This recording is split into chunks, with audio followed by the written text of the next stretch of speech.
ulit namin even last Saturday, yung aming mini caucus kami ni na Senate Minority Leader. Tinanong namin ulit ina-accuse tayo na meron din tayong post-BICAM itemization or amendments. Sabi niya wala. Because ang practice talaga sa Senate, bago mag-period of amendments, magsabit na kayo. Ano sa yung pinapakita? Hindi ko alam. Ang pinapakita niya kasi, first, yung pangalan ng mga taga-LBRMO, attendance sheet yun Attendance sheet yun noong BICAM meeting. Second, yung sinasabing February 11, ito yung humingi sila ng report ng mga itemized amendments ng mga senador. February 8 natapos yung BICAM. Sinabit lang nila yung February 11, pero incorporated yun sa BICAM.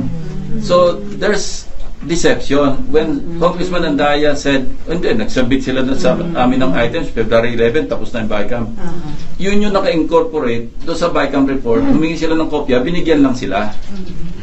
You see kaya ayaw niya magbigay sa inyo ng kopya, di ba? Humingi kayo, kasi pagka nakakuha kayo ng kopya, makikita nyo na mali yung kanyang sinasabi.